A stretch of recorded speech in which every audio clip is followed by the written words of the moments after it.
Well, all right then, friends. Why don't we go ahead and get the show on the road here? Thanks for joining me. This session is all about applications of Canvas to help you in your role as a math and science instructor. So let's get into just a little sense as to what our session is going to be about. It's mainly about STEM focused use of Canvas, including ways in which you can increase or maintain or enhance engagement inside of a Canvas course with various types of engagement tools, discovering some collaborative and formative, excuse me, learning activities and ideas, and determining some appropriate assessment tools. And we'll also dig into a bit as far as new quizzes are concerned, because there are some specific questions that might speak to you more as an instructor. I'll also even add here our product team is working really hard to add even more support for STEM focused questions in new quizzes. So that is coming, including, I understand, the ability to add, say, a units field, which is not currently in Canvas, but I'm hoping will be there soon.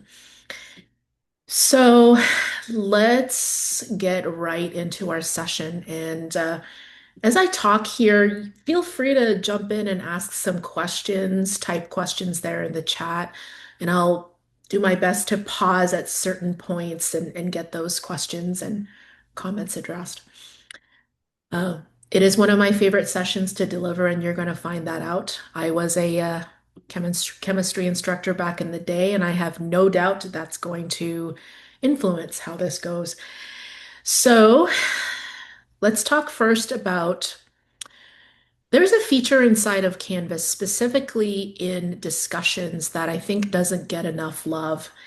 I think because nobody knows it's there, but we're going to discuss all about it here. This is the ability to add a rich site summaries feed to your Canvas course. As you know, many journals, many newsreels have RSS feeds that are used to publish articles frequently to those feeds, with the idea that you can sign up to follow the feed and get those messages kind of delivered to your inbox. Well, you have that capacity inside of Canvas, and it's a set it and forget it kind of situation, which is also really great. So, in this way, you can automatically post once it's set up details or links to articles of interest, receive timely updates. You can even have it shown on your homepage because, as you know, or as you may not know, I guess we'll find out.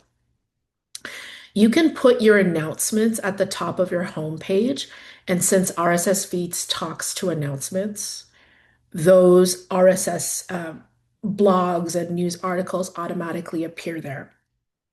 This is great to bring in that real world into your course. So let's head into a course. First, I just want to show you where this would be.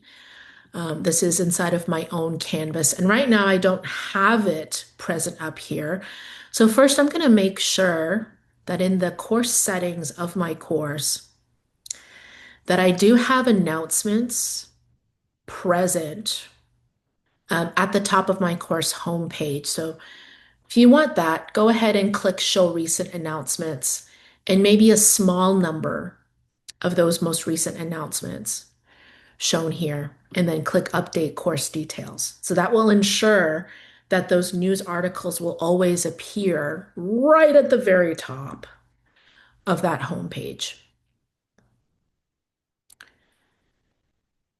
And here's an example of what you can expect to see once you have a feed set up. So I do have one from NASA here, very pertinent because of the mission, where students can click on that link. A link goes to that article. You can even choose to have, say, a little summary or snippet appear here. With the whole idea being, you can have students take a look at the most recent blog post, maybe turn to each other and start discussing it according to a prompt that you craft ahead of time. So that's what to expect once you have one of these feeds enabled. Now, if you'd like to set this up, this will take a minute, right? Don't do this 2 minutes before class. It's going to take a little bit of planning. First of all, you'll want to find a feed. Believe me when I say if you type in your search bar, mechanical engineering RSS feed, you will probably get 20,000 listings.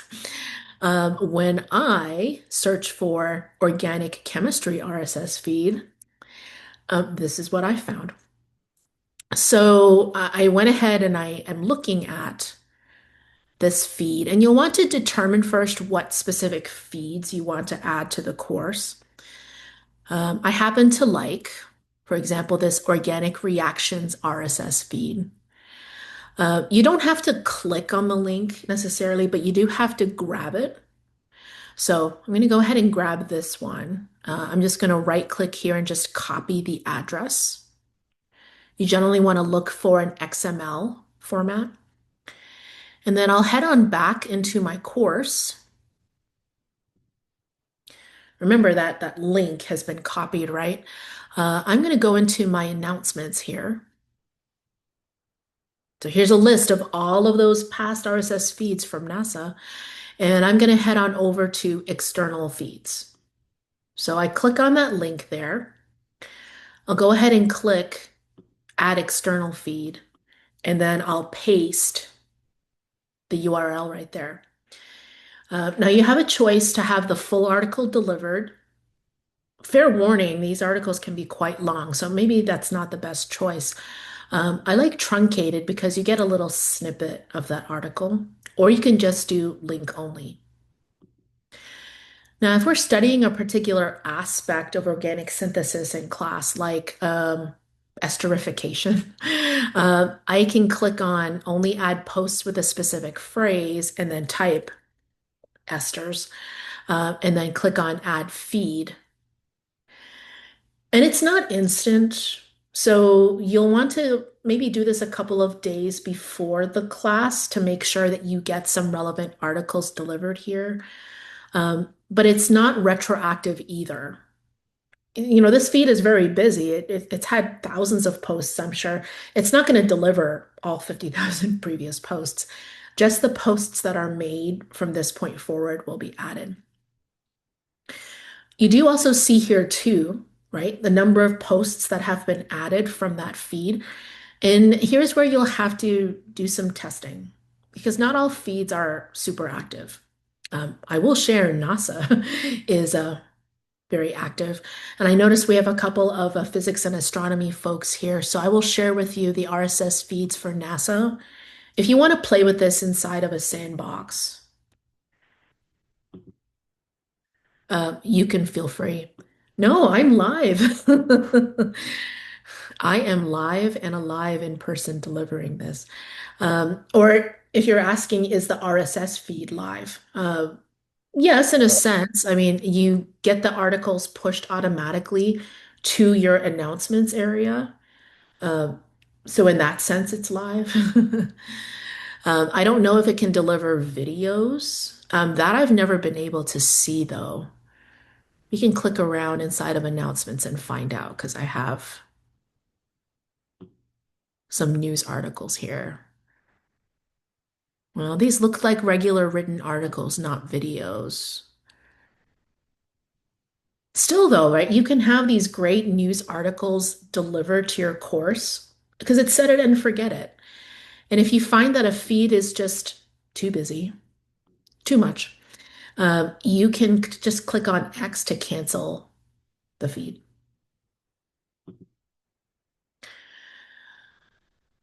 All right. It's actually a good natural place to stop. I can address your questions now if you'd like, Dr. Blackman. Oh, I'm not a doctor, and but Oh, but I've been watching you on YouTube, Helen. So like meeting you here live now, it's like meeting a movie star. I'm a fan. So Well, flattery will get you everywhere. I have really really simple questions, but I was working on making my banner pretty because that's important to me. It's the first thing they see. And on the dashboard class banner, I've got this wonderful picture with text, but it has a shade of color over it. Can I make that clear so they can just see my beautiful picture without a shade of color over it? Because I can't see where to do that. That's question number one.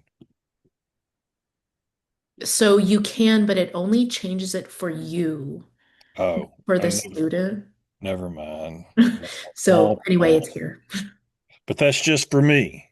Yeah, it's just for There, you. where did you do that? I'm sorry. What, dashboard? Oh, up There's a there. three dots right here, and then right here, the color overlay is on. So when I turn that Oh, off, but there's they're others. always gonna have it.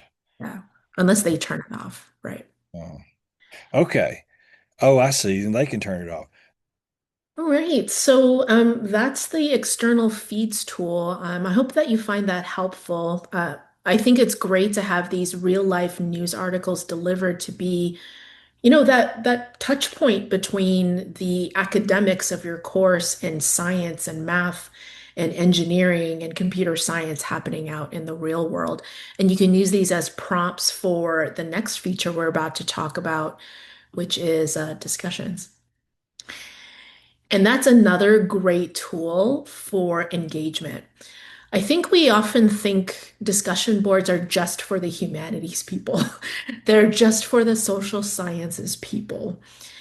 I want to encourage you to flip that script, right? Try a discussion board. No need to have 50 discussion boards at once. Try a couple to have students interact with each other and learn and collaborate from each other. So here are some ideas for discussion boards. Excuse me, because it has been 25 years since I took calculus, but I do remember there is a L'Hopital's rule. Really, all it takes is to come up with a really good prompt and you're off to the races. So what I have here is a video on L'Hopital's rule. And you don't want to have just very simple topics like state three facts from the video. That's not very engaging. You want to think about something that will really make students think. So I'm asking students, hey, watch the video on L'Hopital's rule, and then I want you to identify one real world example where L'Hopital's rule might be applicable. And you will want to have a good grounding for student behavior and engagement, right? So you'll want to have instructions. You'll also want to have guidelines, like you have to post once, right? Respond to the initial post, and then you have to respond to two others. And the lucky thing about this particular structure is this is supported inside of Canvas, as in you can give, say, 10 points for the first discussion reply and another 10 points for the two replies from others. And just so that you know where this is, if you have created that discussion board and you're looking for this feature, it's called checkpoints.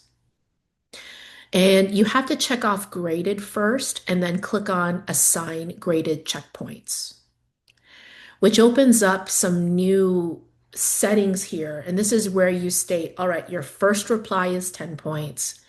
You have to do two other total replies to others. And those two replies are also worth 10 points. So total is 20. And it also breaks down the due dates too. So I can say, all right, everybody, your first reply is due the 12th, and your two required replies are due, I don't know, the 22nd. And then you would hit save. Students will be told, right, that they have this expectation because not only is it in your written instructions, but when they access the discussion itself, they'll have You can see this yourself in View as Student. So they'll have a little message. It's just a reminder. Your reply is due. Your required replies to others is due here. And for you, you have that reminder here in this little section underneath the title of the reply. I'd also encourage you to, if you'd like, to add a rubric to help facilitate grading. That is accessed here, and then you click on Add Rubric. And then you can create that rubric here or find one that you might have already constructed. So you can get a grade from this because after all, students learn from each other when they're interacting. And it also helps provide them another forum to practice those soft skills, right? Those AI proof soft skills that they're going to need when they enter the workplace and careers. And don't worry, it's really easy for them. There's a giant reply button at the bottom. Here's where they type their reply. Easy for most students. Um, but feel free to stretch them a bit. And so what I mean is this. You can have students use Studio, right? Studio is our built-in tool for video engagement. Students can create a video from inside of Canvas without needing additional software. I've had great scientific discussions where I said, students, you are not allowed to type. You have to make a video explaining this topic as if you're explaining organic synthesis to a fourth grader, that kind of thing. So imagine you can have a string of video replies and replies to replies. Does that take the place of in-person engagement? No, not saying it does, but it's a next best thing for sure. Especially 100% if you're teaching purely online or in a hybrid format. So, TLDR, this is all about creating an engaging discussion. And remember, you have the external feeds now. So you could refer back to the last announcement. Go ahead and take a look at that external feed. Pick an article, right? Here's the discussion prompt. Let's go ahead and have that discussion. Here's some other ideas for discussions. This is my favorite prompt in the world, and I share this with you because I think it applies to any discipline, not just science and math and engineering. And it's a framework called Send a Problem. Send a Problem has this setup. Um, you present some kind of interesting prompt, and it could be a video, it could be even a studio video that you create. I have actually gone further and I have embedded a Desmos. I hope you know Desmos. If you don't, I will provide the link here. Desmos allows for you to create widgets like this, which is really an HTML embed. We will go over how to do this in this session.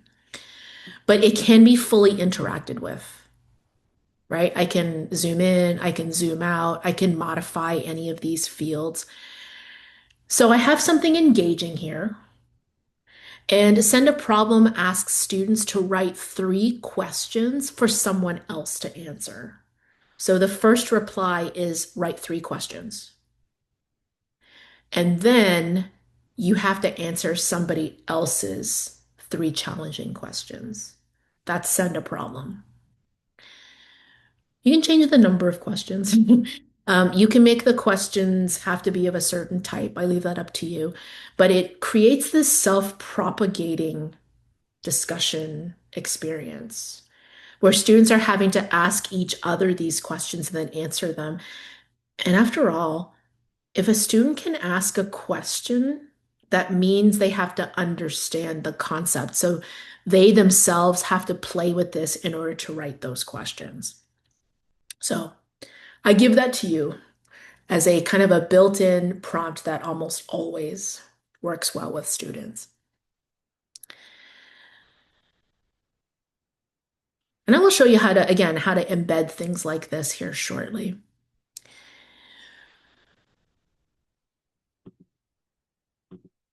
Here's another discussion board possibility.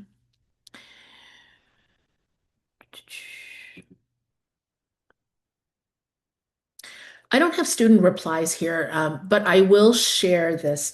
You can create a discussion board that is meant for peer review, meaning students can be prompted to review each other's discussion posts. And if you have a rubric attached to it, they can even use the rubric to offer feedback on the discussion post. I've used this in the past to allow for review of each other's work, like review your latest research, or like, here's how post a progress report on how your project is going, kind of thing. So the setup of this works like this.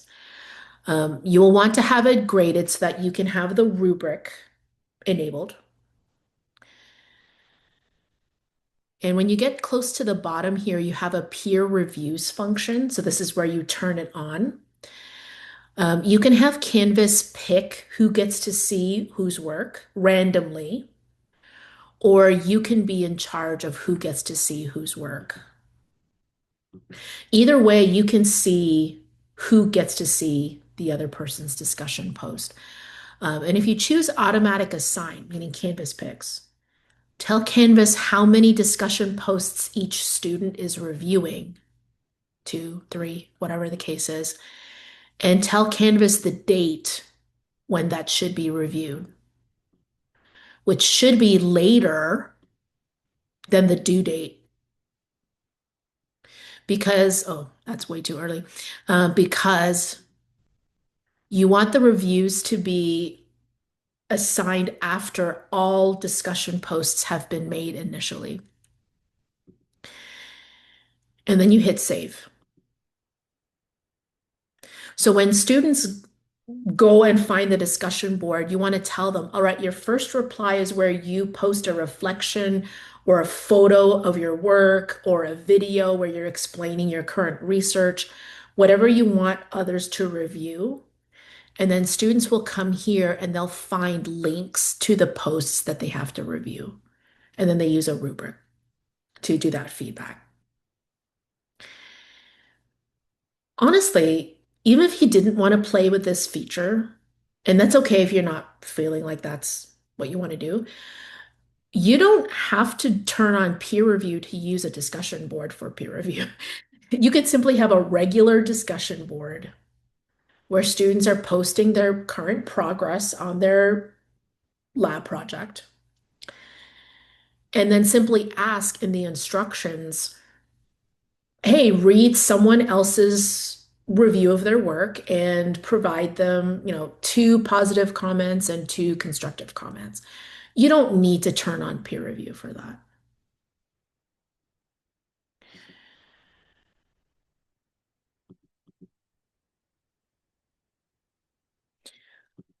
Here's another example. Sorry, this is the chemistry leaking in. Uh, it's really all about the prompt, right? Like we all know that big periodic table that hangs in the classroom. Could you find alternative theories, alternative hypotheses to discuss, and then have students review those alternative hypotheses or events? I think you can. So in this case, I have an alternative periodic table. Why don't you all go ahead and evaluate this? What value does this have? How much value does this have? Should we use it? Should we not use it? So I just want to put that out there, right? Like it's all about the prompt. This other discussion board here, and then I'll stop talking about discussion boards, has here a GIF, which is really just here to draw the eye, right? And kind of promote, like spark some interest and engagement. And I can show you how to install a GIF like this in Canvas too. So it just draws them in so that they can understand some context and get engaged in that topic right away.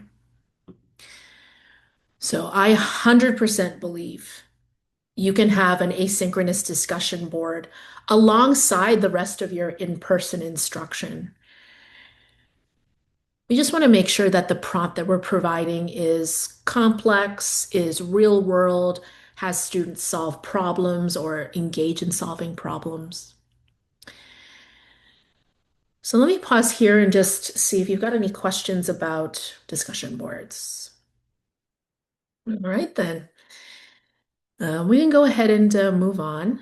Oh, and that's okay. That's okay. I know it can be a shift in thinking. And maybe maybe it doesn't even suit your topic, which I respect. So let's take a look at some possibilities for collaboration, moving beyond discussion boards for collaboration. Sometimes a discussion board can feel still very formal. I've noticed when students reply to discussion boards, they automatically, unconsciously adopt this very formal tone. And there are times when that's okay, but maybe you just want students to work together and you want it to be a little more informal. Consider the wiki page. This is a regular page in Canvas. However, it is crafted as an activity. Forgive me again, it's been a while since I touched differential equations, okay? But here's the idea. We're going to start talking about differential equations soon. I want to know what you might have heard about this, what you might have done with this. And even further, I want students to actually edit the page. And I guarantee you, you're going to get interest in this right away. Why? Because students don't normally have access to edit pages. If you think about how pages are set up for students in Canvas normally, it's a one-way information vehicle from instructor to student, right? Like here's the PowerPoint, here's the reading, here's the PDF. You read it. And there's nothing wrong with that. But that's what they're used to in Canvas. So the ability to edit a page is a novelty. So right away, you're going to get this, oh man, like I can actually edit this page. Right away, you're going to spark curiosity. Dr. Lee, we're going to talk about that here in just a minute. But in short, this is basically what I envision as far as a project gallery kind of place. You could set that up inside a page like this, or you could even do that inside of a discussion board, your choice. Helen, I just wanted to point out real quick that one of the main things that I really like about Canvas over D2L is the use of media, being able to input that anywhere. But something that I really, and we just got off of discussions, but I wanted to throw this in there real quick. Students have the ability to add videos in their discussions Mhm. just really, really quickly so that they can have a video response as opposed to writing something out. So that's always a really nice feature, in my opinion. Yeah, and students that I've worked with have always said in their surveys, we really liked that. Like it's not something we see all the time, right?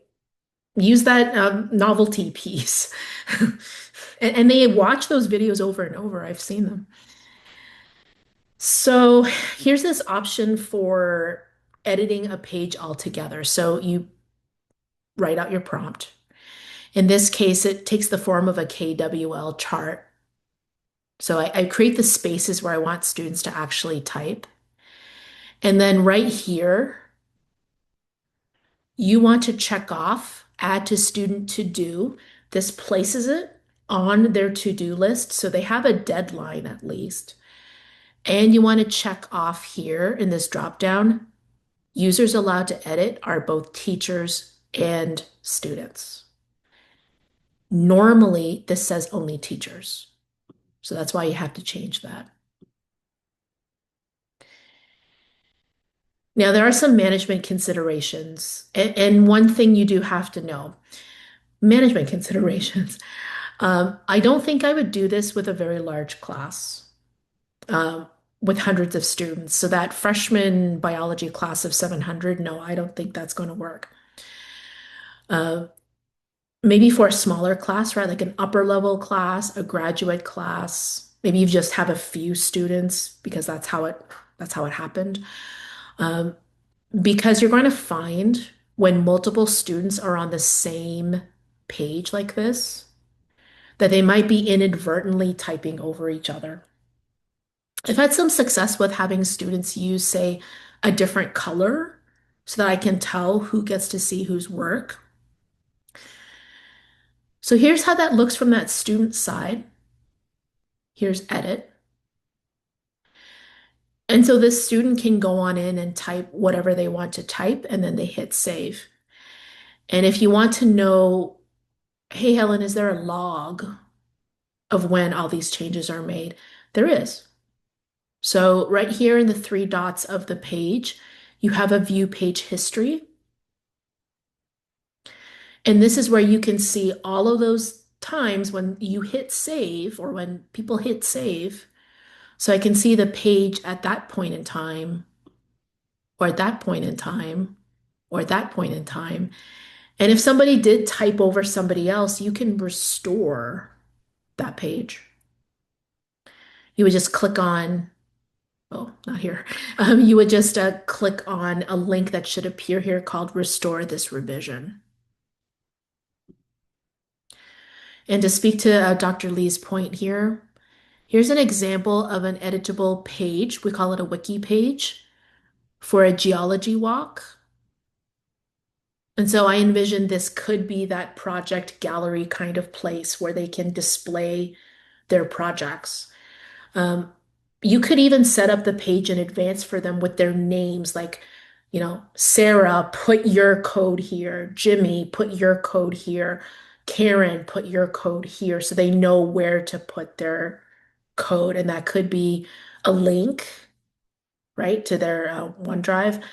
It could be a screenshot because they do have the rich content editor, so they could upload a photo, like a picture of that code. So here's how that geology walk would look like, which is, I think, kind of like what Dr. Lee is thinking about. Now, I mentioned there's one other thing I wanted to let you know. Besides the management considerations, this is a page in Canvas, meaning this is not an assignment. Only Canvas assignments have a direct tie to the gradebook. If I had students editing this page, you will not get a column in Canvas to type your grades in. I'm not saying this can't be an assignment. I'm saying you're going to have to do two things. You'd have to set up the page and have students work on it. And then you would have to set up separately an assignment for editing this page. And then that's where you can type in your grades for their contributions on this page. Oh, this is a great question. If it's attached in this way to a page, strictly speaking, it's not a student submission in Canvas because a submission would be something submitted like something in an assignment, in a graded discussion, or in a quiz. So as a matter of fact, it would contribute to the overall file size limit. You could tell students you have a limit and this is what the limit is. Or you could have students submit a link and then students just click the link to go to that piece because that piece is housed elsewhere. But to be honest, right, like I used to do this kind of thing all the time. I never ran out of space, and I know MTSU has given you very generous file size limit, or rather course limits. So I'd say use your best judgment.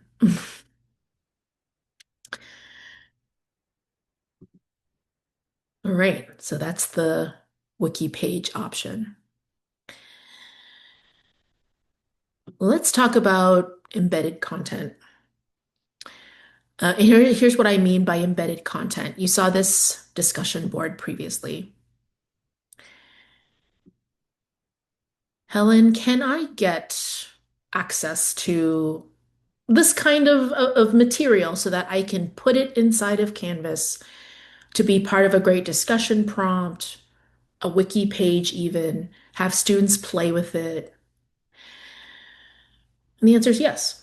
And here's why you might want to do this because you might be thinking, some of you might be thinking, why can't I just like write the link on the board or make an announcement and say, go to this link and play with the simulation? You can. I'm not saying you can't. But if I embed the item in this way, I don't have to write that URL on the board. B, it's in Canvas, so they don't get distracted when they open up a new tab and try to find that website. It's actually in Canvas. So Desmos is a great example of that. I'll type this here in the chat and you can search for that. Here is another kind of resource I think you all will like. And it is here. Astronomy folks, this is Kepler's laws. This is an embedded simulation from a website called PHET, as in pH level, and then ET. It takes you to a web page from the University of Colorado at Boulder. And it provides all kinds of simulations like this. And you can obtain the code for it. You can paste it in a page or in a discussion prompt or an assignment. And everything is interactable. I'm going to admit right now, I don't know anything about Kepler's laws, but you can see here, I can play with all kinds of things,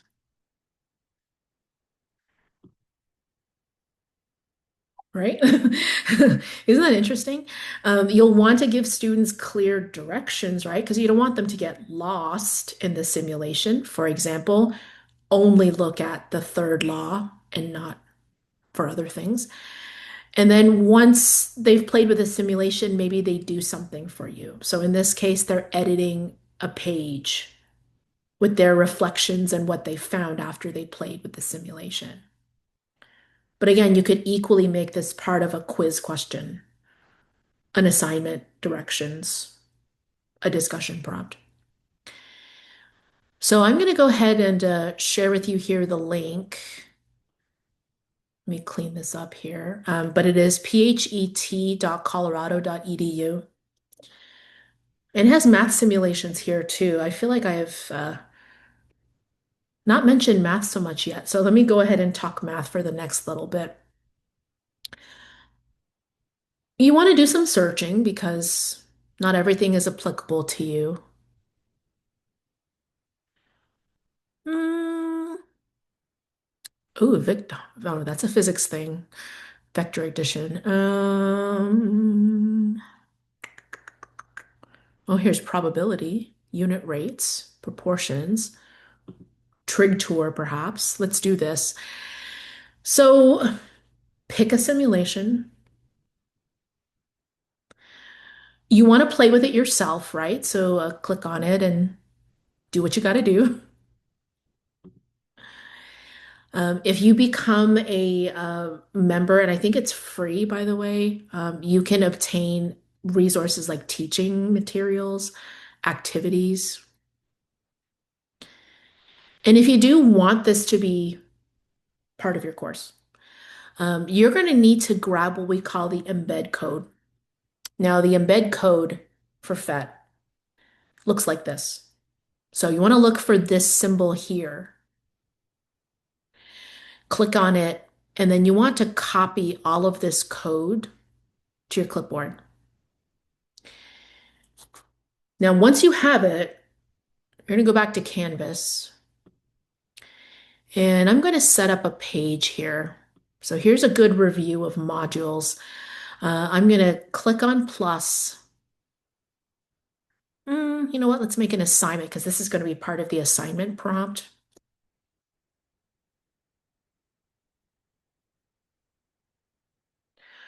Or you can duplicate an assignment too, right? In fact, that would be preferable. And now if I want to go ahead and add that embed directly to the RCE, you want to select on right here in the bottom corner is that same symbol, right? So I'll click on it here, and then in this box, we're going to paste the code you got from PHET. And then I fill in the rest of my settings, etc.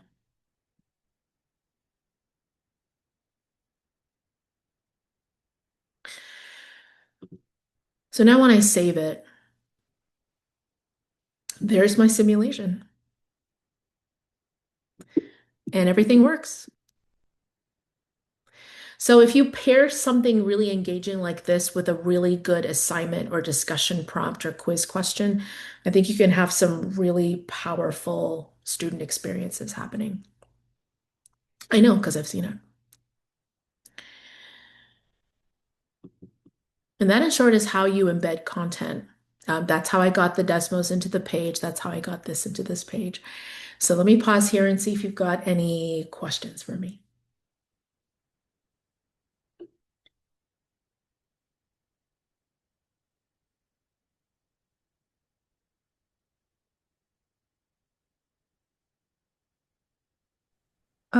I have a question. How do we see from the student side of view, like when they log in, Oh, what they look like? Oh, okay. perfect. I'm going to publish this first, but there's a View as Student button here. So when you select it, there's the student side. And I didn't put any instructions, but they would see the instructions, like no fear, whatever you typed in or whatever you put here. They'll also be able to see the rubric too if you've attached one. And then here is where they submit. And the types of submissions you can enable here can be controlled by you. So if you only want them to upload a file, you can make that happen. And we're about to talk about assignments actually right now, so this ties in neatly. Hi there, Scott. Nice to Hello, see hello. you. Hi. Quick question. So I wrestle sometimes with knowing when is the best time for the assignment to go in a discussion versus an assignment, the old D2L Dropbox.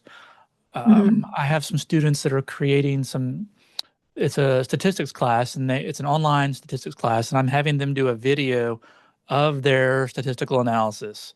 So if they're having to run a t-test, they kind of run through, they're showing me the software and they are kind of narrating through almost as an instructor would on why they're choosing certain things. And originally, right now, I have them all set up as assignments, I believe, but I'm beginning to think that it may be worthwhile to make those discussions. I was just going to get your take on that. This is my first time doing this at this scale, so the assignment setting was just easier because only I would see it. Sure, sure. And the discussion part, I don't want to also make it to where students just sort of copy each other, and there's probably a setting that prevents them from seeing it until they Yes, post theirs. And so yes, I'm just there going to get is. your take on that, what your experiences have been with discussions versus assignments, and what's sort of that dichotomy that you decide to separate those. Oh man, this is a great question. I find discussions to be really powerful when you really want students to see each other's work, but you don't need to or you don't want to set up a peer review for that. The peer review assignment process has a lot of clicks, right? It's a little formal in nature. So I find the Mm-hmm. discussion method serves as a form of informal peer review. Mm-hmm. Uh, Now, students have also told me this, that they do find whole class discussions to be really intimidating. So you could, as a thought, create a group discussion. So for our other friends here on the call, you can set it up to where, let's say you have a class of 100. You can set up 33 group discussions where only 3 students have access to the same board, but you retain access to all of the boards. And students have always been more forthcoming. I find their discussion replies are better, right? Mm-hmm. Because they're not like, oh my God, 99 people are staring at me. No, it's 2 other students, and you're placed here because you're going to help each other work together. So I think that's what I would suggest if you wanted to start out and you're a little intimidated about the prospect of 100 students on the same board, and I Right. enjoy that, I would do a group discussion for that. Okay. Versus and just a plain assignment where only I see it. And I know students sometimes they tend to do better work when they're doing it for not just me, but for Right. other For other, students. So that's another motivation. I have done discussion posts before where they do a video review of some research articles, Mhm. and that seems to go pretty well. So I just wasn't sure about this one. So okay. I like that idea of grouping it into 3 or 4. The classes are pretty small anyway. They're usually fewer than 20. So Oh, um, perfect. yeah, but even Perfect. grouping it in even smaller, I think is even better. So Yeah, thank you. 100%. Yeah. And Helen, would you talk a little bit about the post first that they can't see Yes, of until course. they reply first? So I'll pick this discussion here. The setting we're talking about here lives here. It's this checkbox. Participants must respond before viewing other replies. So as long as this is checked when that student initially comes to the board, they'll see your prompt, no fear, but they'll also see a message, you cannot see replies until you've made your own, something like that. And while we're here, since we've been talking about group discussions, this is where you enable the group discussion format. If you leave this unchecked, yes, all 100 students interact on the same one board. If you turn this on, though, you can define your groups. So these are the various sets of groups I have set up so that those groups can only access the one board among the 4 of them as opposed to 20 of them. And although you didn't get to see who gets to be in whose group, you can set that up inside of the people area of the course because you have a button there called plus group set.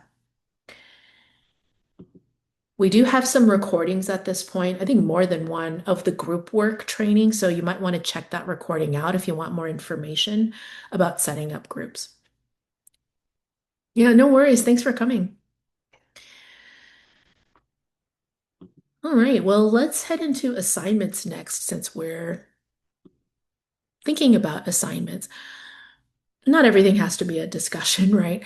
Let's take a look at some ideas for assignments. And I'll start with student annotation. I feel like, similar to external feeds, this is a type of submission that often goes unnoticed. Astronomy again, apparently. Here is an astronomy article that I uploaded here. I want students to annotate that journal article. Obviously, you want to add more description than this.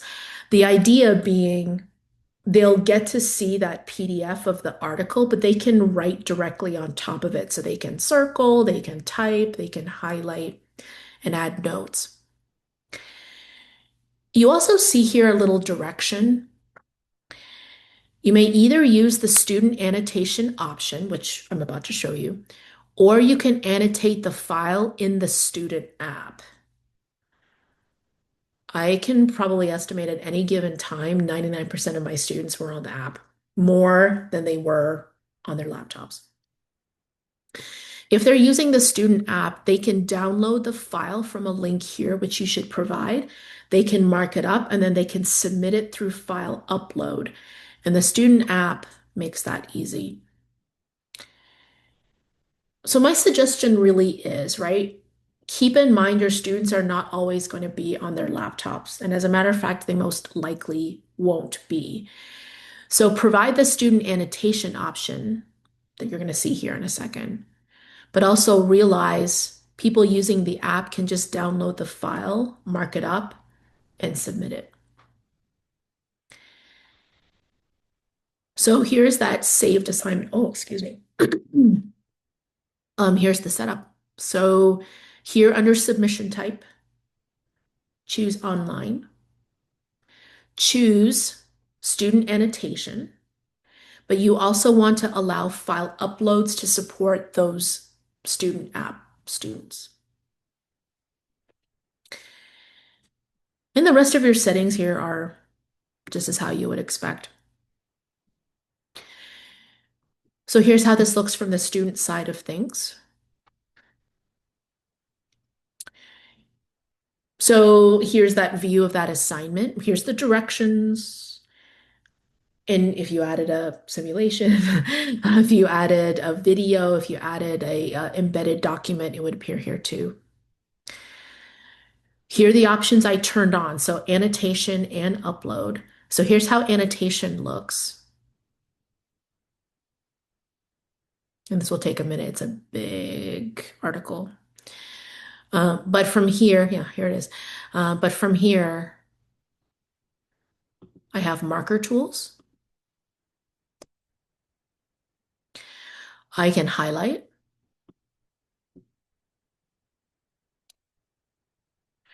I can type directly on top of the file. Imagine this for, say, a diagram, a map.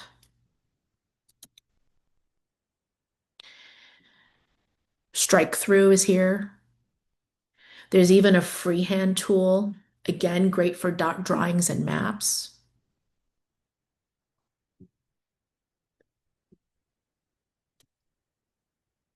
And then a shape tool for those of us that are not good at drawing circles.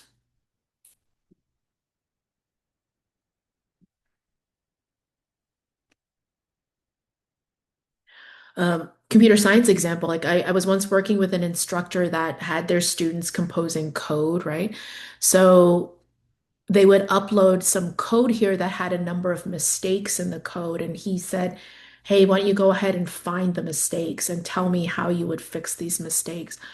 That's a great example of a student annotation assignment that could work for you. And you can see those annotations when you go ahead and grade that in SpeedGrader.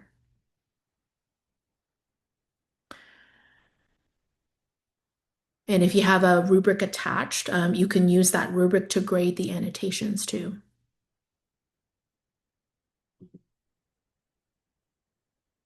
Isn't that great? So there's the possibility for one type of an assignment. Another kind of assignment that you might want to look at is found here under External Tool, and it's the Studio assignment. In short, you can upload or pull in a YouTube video, craft questions inside of Studio, and then have students answer the questions while watching the video. So I would go in here and look for Studio. Here it is. Specifically, if you have videos with quiz questions on them, they'll have a little rocket ship. So, you might have to search. But once you have one of those, you can connect it. And then the student will be able to see those questions pop up as they play the video. And a grade can be awarded for that automatically because Canvas adds up the points for you. We do have some trainings on Studio, so you should definitely check those out at your leisure. But even if you don't do that kind of specialized assignment, I'll just point out again, here's that original assignment. Even though students see, you see right here, let's do new attempt, annotation and upload, they do have a more button. And I point this out because this is where they can submit videos as assignments from Studio. Right? Like, Scott spoke about that Studio format, having students submit those videos where they were talking through their assignment. That's perfect for that. And they don't need any additional code or access to a different program. It's all directly inside of Canvas. And you can grade those on a rubric like any other assignment.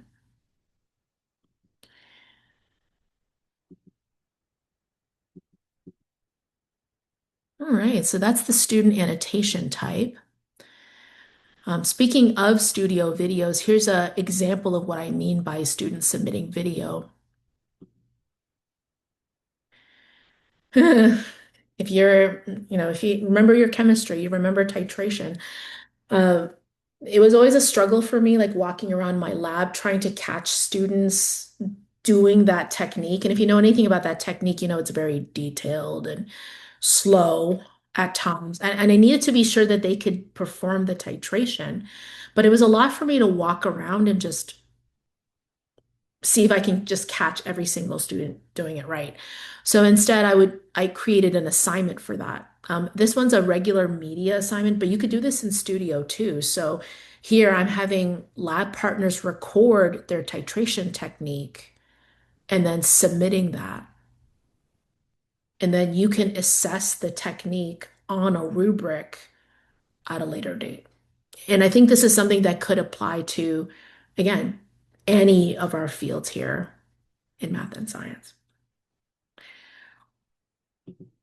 There's just some possibilities, right? So while we do need to have the problem set assignments and the projects, consider incorporating some video into your workflow.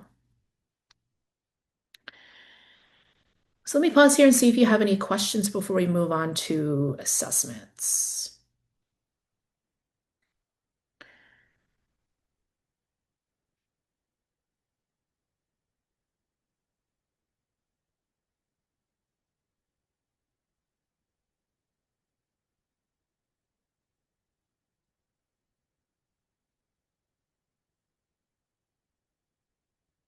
Nope, you're brilliant. Okay.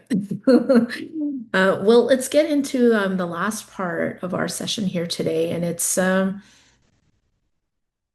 of a big topic, and that's assessments. And by assessments, I don't mean assignments or discussions or wiki pages.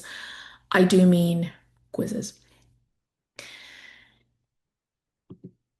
So I'm going to go ahead and open up my math and science quiz right here to show you. And I do want to preface this by saying again, Product is working on additional support for STEM-focused questions in new quizzes specifically. So more to this to come, believe me. So here are some ideas for creating some interactive, engaging quiz questions. This particular question just has an image inside of it. That's it. Remember that inside of the pencil here, let's edit this. You'll have the rich content editor so you can upload an image, a video for them to interact with. Consider adding feedback that's personalized based upon the choice to inform students of, why this wasn't right or why this is right, with additional options for feedback here. I don't think that's necessarily groundbreaking, but I just wanted to put it out there. Yes, you can have images inside your questions. And as a matter of fact, for multiple choice, although it's not turned on here or utilized here, you have the rich content editor in the response box. I have done this to students many a time because you can actually add a table. So imagine you can have a data table as a choice. So I used to have 4 different data tables.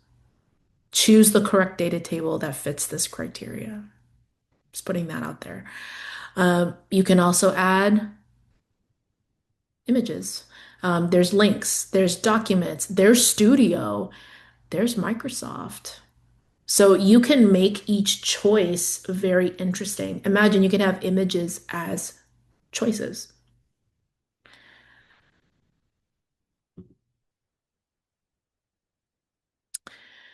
This is a great example of using LaTeX, and you're probably familiar with this. Just wanted to let you know Canvas does support LaTeX code. To access LaTeX, you want to click inside the question stem here, click on the 3 dots, and right here is a square root X symbol. And this is where you can access the equation editor. Well, let's dig into this, right? Superscript, subscript, dimensional analysis symbols, fraction symbols. I'll zoom in here just to facilitate matters. So I would click on that symbol and then carefully type inside of each blue square. Or if you prefer, you can just manipulate the LaTeX directly once you have the symbol picked, or you can actually type in LaTeX. You just have to move this toggle on over first and then type in your LaTeX. No, there is an accessibility checker. So it's right here. Right now it hasn't picked up any errors, but no, there is one in new quizzes. There it is right there. All right. So I had to dig deep for this one. It's been a while since I did linear algebra. But you're right, the global course accessibility checker at this point does not check new quizzes. I imagine that's coming really soon, though, because we rolled out assignments and discussion support for the course checker really recently. So pretty sure that they're working on this. So I used LaTeX to generate this matrix. And if you make a mistake, you can always click on edit and then you can re-enter and modify the LaTeX here. So you've got all kinds of symbols. There's sigma, vector symbols, Greek, operators, relationships and arrows, delimiters. I seem to remember that's a algebra thing. And then there's some miscellaneous symbols here too that you can use.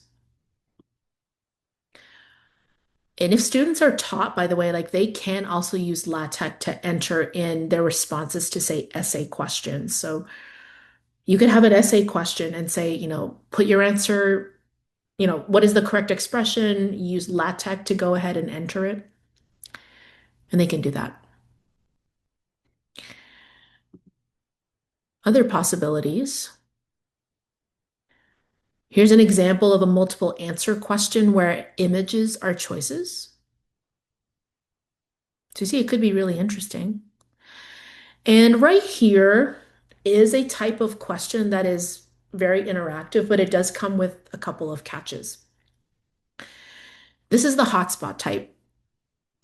There are two endpoints for this titration curve. The idea is that the student has to click within these areas to get credit. So if they clicked here, they obviously would get it wrong. This supports multiple hotspots, but you can have one hotspot only if you preferred. Now, the reason why I said that there's a catch is because this obviously depends on an image, and not all students can perceive the image. And as a matter of fact, they need to have alt text on it. So if you know you have and want to provide that kind of support to students, then no need to use the hotspot. But the accessibility of this type is actually getting better. For instance, right, there's now going to be keyboard support. Let me go ahead and show you what I mean by keyboard support.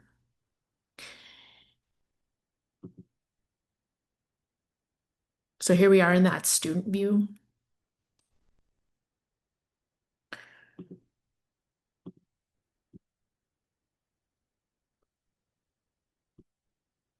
Here we are. Do you see that little keyboard right there? That didn't used to be there. This is where students responding to the question can use keyboard shortcuts instead of having to click on a certain point on the image. Otherwise, the student would just select on that area they felt would be the correct answer. I have found in practice, you still need to tell students how many places to click. Like there's 2 clicks, there's 3 clicks. But that could be an interesting option. Other ideas? This one is one that just has a single hotspot.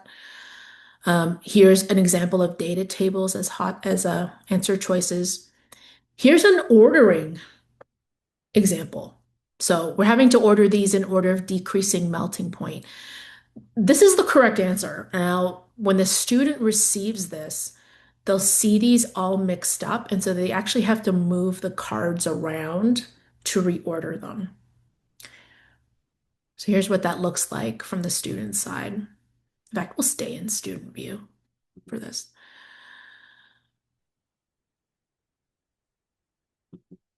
There we go.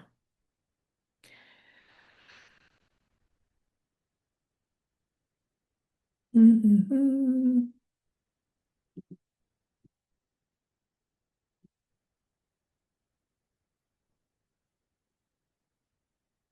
So there's just keyboard shortcuts right there.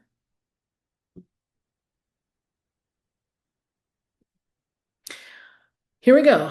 So our student here can hold on to those cards and drag them up and down like so. So the order of the cards is their response. And you'll have choices when you construct the question to put, a little title to let students know, we're going from highest to lowest here. So that's the ordering type. This is the categorization type. So we're providing categories like this, and students have to drag cards to the correct location. Trifluoride. Oh, it's been a while. I can't remember. It's been a while, but you get the idea. And by the way, you can have the possibility of distractors. I would recommend, though, that you tell students that there might be distractors. So if a molecule does not fit in these categories, you need to leave it there. Otherwise, go ahead and categorize the molecular shapes correctly. So that's categorization. As you can see here, you can have LaTeX expressions be part of your responses. Looks pretty good, right? And here's an example of a numeric type. This one's easy. They just type the number in the box and then move on. Not too difficult. There is also support inside of new quizzes for significant figures.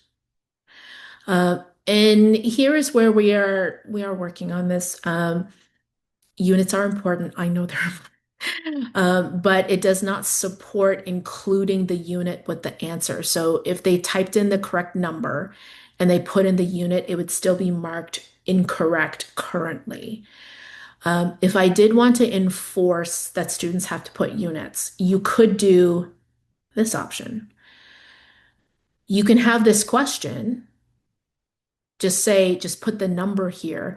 And then in the next question is where you say students type in the unit for the previous answer. So here's an example of a fill in the blank where they type in the units. There are other ways to construct those units, which I'll show you here when we get to the student side. Actually, it's right here. This is also a fill in the blank, right? But I can have a drop down here. So students have to type the answer and then they pick the correct unit from the drop down. So I've gotten away with doing that because these are both types of fill in the blank. You just have a different fill in the blank type compared to this other type of fill in the blank. So let me pause here. I will show you the back end of this quiz here shortly, but it's a good time to pause and stop. So any questions about what you're seeing here?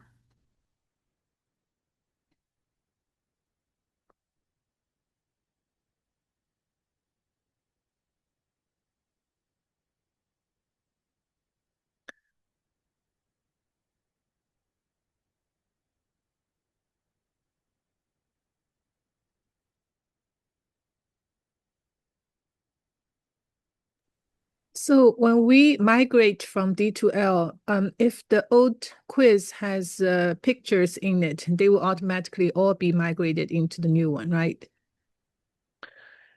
They should, but you should check.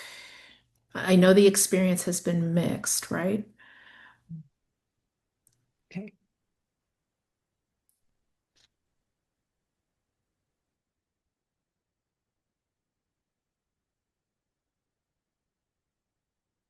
It's also true that when you're, let's say you got your package from D2L, right, with all of your stuff in it. When you pop it into a Canvas course, The quizzes come in as an older type of quiz called a classic quiz. So not in this brand new format. You'd have to migrate the classic quizzes over to new quizzes in order to have them function like this. How does that work? Per quiz question or per whole quiz? No, the whole quiz. So if I had a classic quiz with these questions in it, I could migrate the classic quiz over to new, and all of the questions should come over. But you should check and make sure that things like your images are still present and are still linked there. You just mentioned that they're going to be in old quiz format, not really in this new type. Is there a way to just to say convert or something? Yeah, that's what I meant by migrate. Like we use the word migrate in Canvas to stand for migrating from the classic quiz to the new quiz type. So once they Yes. migrated, they are all in the new format. Mhm, Oh, correct. okay. Yeah. It's just that it's a multi-step process, is the thing. Okay. All right, so let me show you the back end of these questions. This is ordering. And so when you initially type these in, you type in the correct answer, to be clear. And then here's where you place the top and the bottom label. Here's that categorization type here. Again, when you construct this, you'd have to type in the correct answers. So type in your categories, type in the correct responses that should be within that category. And then here's where you place those distractors, right? That should be left in that bottom area. Several of these question types also have the option to give partial credit or to require an exact match. So it's all or nothing, in other words. If this was out of 5 points, it's 5 points or zero.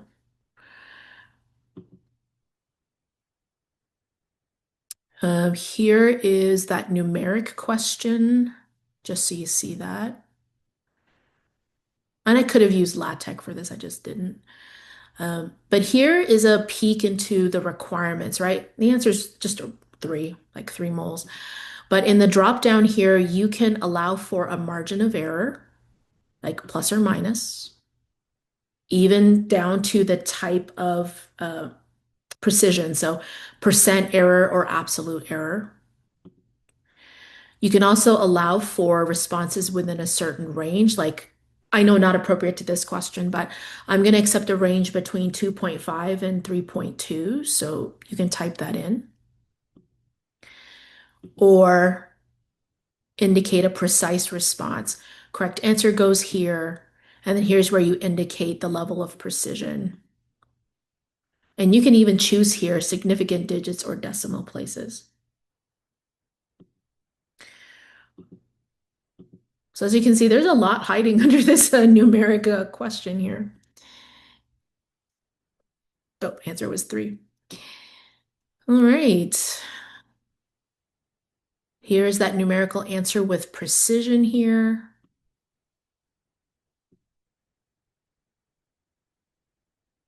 So 6 significant figures. Here's that fill in the blank, but I'll highlight this because it has an alternative option for requiring units, right? I set up 2 fill in the blanks. So you indicate the correct answer within the backticks, and you have a key on your keyboard called a backtick. So you type in the answer, and then you open up another backtick. This one's for the units. But there are different types of fill in the blank. So here is open entry. This is where they type the number. And here I'm requiring they have to type 342.247 or no dice. Here are other options. There's that drop down option that you just saw. And this is where I indicate the possibilities for the answer. So units is presented first, but then they click on the drop down and choose between these 3. Or you can even turn on a word bank. Correct answer is grams per mole. But you can type in distractors for the word bank, like, grams per kilomole or kilograms per millimole.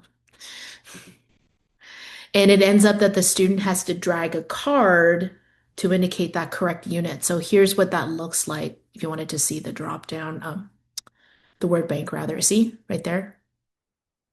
So the student would see an empty box and then another empty box, and then they drag that card to indicate their unit.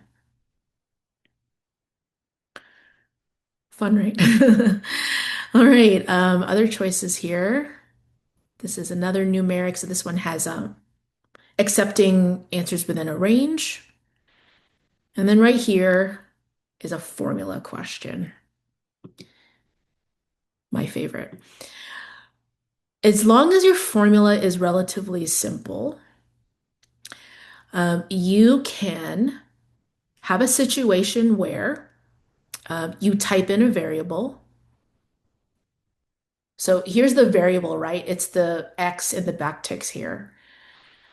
But once you do, indicate the range, and Canvas will pick a number within this range. And you can even specify decimals too, you see? You can have multiple variables. You can have X, you can have Y, you can have Z. And then you type in the formula, which is used by Canvas to calculate the answer. Then you'll indicate the number of solutions to generate, and you can now turn on scientific notation, by the way, for that. Indicate the margin type, margin of error. And then you want to check by clicking on generate. And this is you just figuring out if the formula is correct. So since X, Y, and whatever other variables are picked randomly, you can have a situation where students all get different versions of the same question. Here's another example, and this one's harder.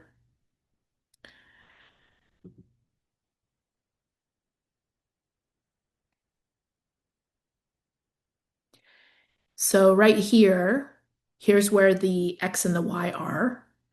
Here's where I indicated the ranges.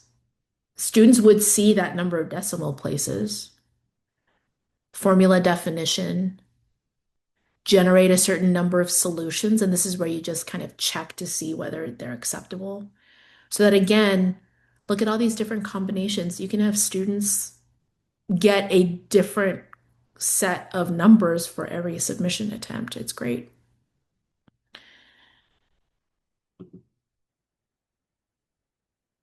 And then here's how that looks with scientific notation.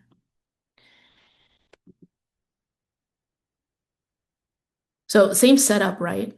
But here's how you would indicate scientific notation. Use the E to indicate your exponent.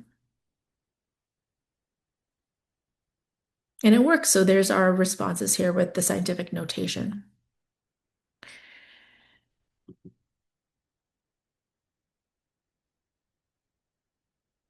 Finally, as a thought, right? Because we want to ensure students are doing the work to justify the responses.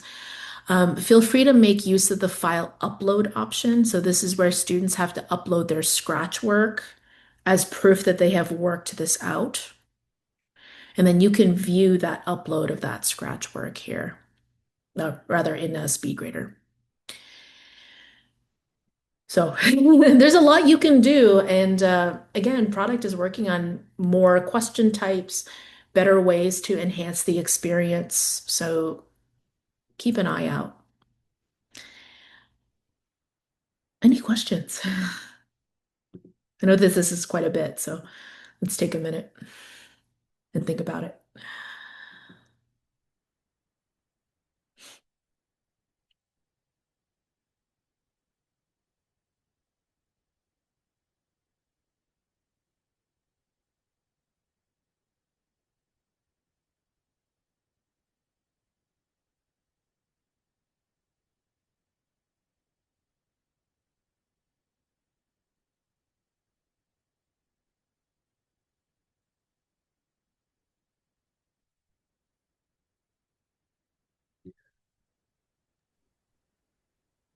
So most likely when we start using Canvas the first time, we're trying to use the tools and stuff we've been doing in D2L already and familiar with. And and then maybe slowly exploring other features. So when the Pioneer, the set of Pioneer faculty, when they did the initial work in Canvas, what is the main difficulties they encounter? Oh, that is a great question. I think the training team can speak to that since they've worked really intensively with faculty.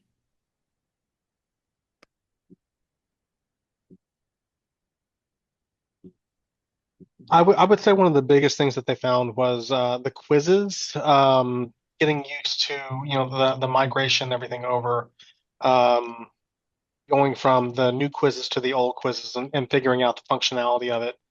That was one of the main things that I saw and that I've dealt with. Also, people trying to get used to the fact that this is not D2L.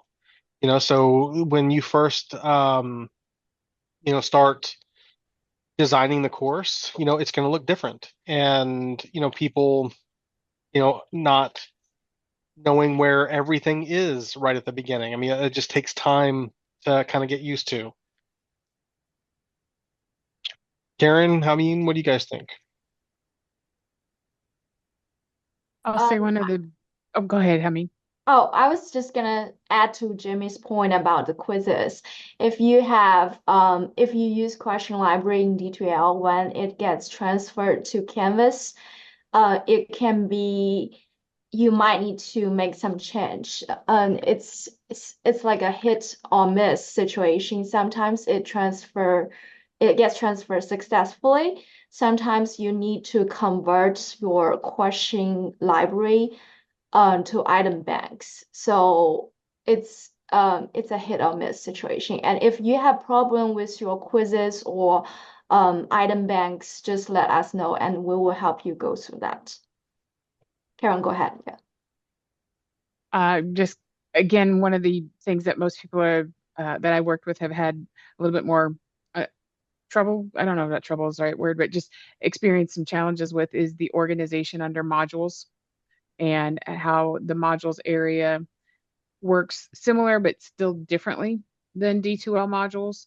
The modules area is one way to organize your course and to think about how you would like to present information. You don't have as many opportunities to put text on the module index page. And so how do you deliver some of the information that you may have described? That's been a challenge. Not one that's hard to overcome, it's just different. Also like one small thing, when those like pictures, banners from D2L when they get transferred to Canvas because the screen size is different, you may find the pictures change. So make sure you go through every page. Even if your course is migrated by the K16 company, make sure that you go through all of the pages and maybe you need to tweak of some of the images, also like identified broken links. Okay, thank you. So the main thing that I use to display course content material is using the content page, a content module from D2L. The corresponding one would be pages. Correct. Okay. I think the other piece in there is about the grades area, and making sure that everything in Canvas, if it's a graded item, it needs to appear on the assignments index page. So that if you can't just create a column in the grades area, you have to have it as on the assignments index page. Yeah, So creating an entry. that's definitely a big change. So in the past, if you wanted to create a grade item, you would just go to your grade book and go to new item and then create it. Can't do that in Canvas. You can't just go to your grade book and create your actual grade book. You have to do that within the assignments. But the good thing is as you create them, as you create your quizzes and everything like that, or create things, it automatically creates your gradebook for you.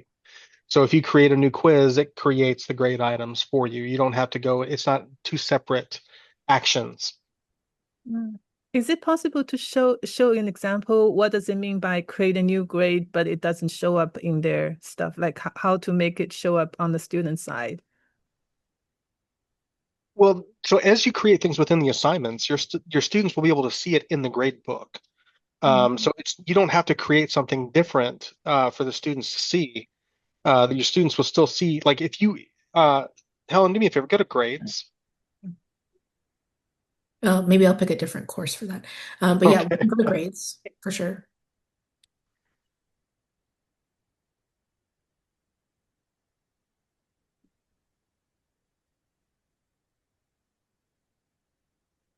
So it still looks like what you would see in D2L when you go to enter grades in D2L. That's what this screen is. The difference and the differentiation I'm trying to make here is that you cannot just go to your grade book and create a grade item. That has to be done within assignments. And the categories and everything that you would have in D2L, that you can set your weighted grade items and things like that, that's done within assignments, not within your grades. Oh, okay. Mhm. I see. Okay. And Helen, would you mind also going to assignments so that Dr. Lee can take a look at it?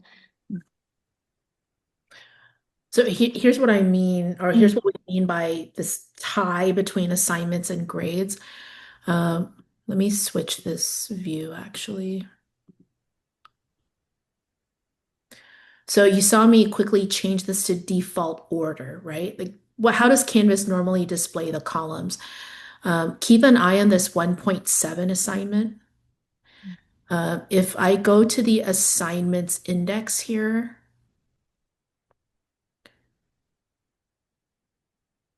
that 1.7 assignment is first. Oh, And when you create an assignment, and actually it's best practice to do that for modules, not assignments, the assignment is automatically listed here. And it automatically makes a column for the gradebook at the same time. so in D2L we can do category, and then under each category you can have quizzes or homework and projects. Here do we still have those? Can display by category in terms of the grades? Yeah, so I have categories and we call them assignment groups, but they are categories of assignments, yes. But in terms of display of the grades, when you display the grades, you display projects, and then under that will be project 1, 2, 3, 4, and then you display homework 1, 2, 3, 4, and things like that. Well, on the student side, it looks a little different. They have more agency in their student grade side of things. So here's Ben's grades.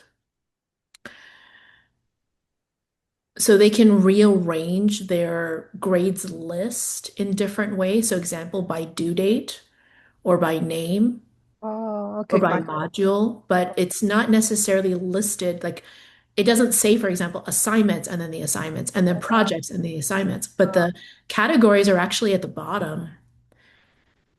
Because at the bottom here, there's a average display for each category and the same in terms of points with their overall average at the bottom. It's also displayed at the top in the corner on the right. I see. I saw one of the option was by category, by assignment category or something. Can you click on that? Here, the first one. Oh, assignment group, you mean? Yeah, assignment group. I don't know if it displays the title of the group though. Let's find out. We can find out though. Yeah, it's just putting all of the assignments, like these are assignments, so it's putting all the assignments together, but there's no boundary between assignments and discussions. Oh, okay, I see. Yeah. Now, I'll be honest with you, Dr. Lee, the best course of action for you trying to better understand the gradebook would be to go watch one of the workshops that we've done on the gradebook, because there are a lot of intricacies here on how you can set up the weights and how you can, have points versus weighted. And also, you can have things set on assignments to where you can have late assignments, but it's late past a certain time or day. can deduct points automatically from it. Oh, okay. So Okay. Yeah, there's a lot definitely. of intricacies. Definitely. Now that the school is over, I will have to put in more time to study how to use it. Yes, and you always have access to us. Okay. And also there in D2L, you only had access to us from 8 to 4:30. However, in Canvas, um, Helen, I don't think you have it set up on yours, but if you click on the help in the bottom left down there in the right there, and within D2L, up at the top where it says search for Canvas guides, it will say chat with support for students and then chat with support for faculty. There's also access to a 20, and that's 24/7. Oh, okay. There's also the ability, and that is a live person, that's not AI. Oh, cool. And then also there is the ability to call a hotline also that again is 24/7 that you have access to. So if you're working on something at midnight, trying to get something knocked out before the summer semester starts, if you run into a problem, you can chat with support or call that hotline and they can help you with it. Okay, great, great. Thank you. Hmm. I'm just answering Chuck's question here. That sounds amazing. You can do Yes, that Scott, they do. manually. You can do that manually. You can also tell Canvas which score to keep.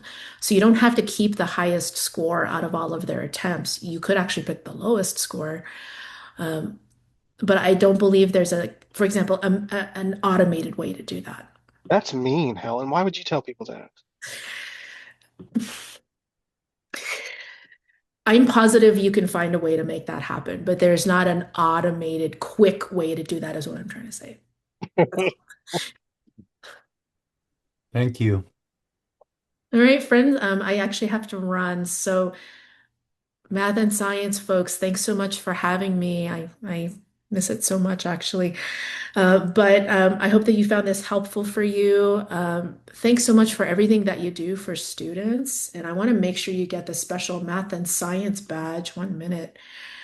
Yeah, I'll go ahead and grab that. Here is that link where you can claim that badge. Only for you all, and not for anybody else. And if you found this session to be helpful, I'd love it if you would give us some feedback here on our survey. MTSU, thanks so much for everything you do, and I'll see you at a future training. Hey, Helen, have a great day and thank you. Thank you. Y'all have a wonderful day. Thank Bye, everyone. you.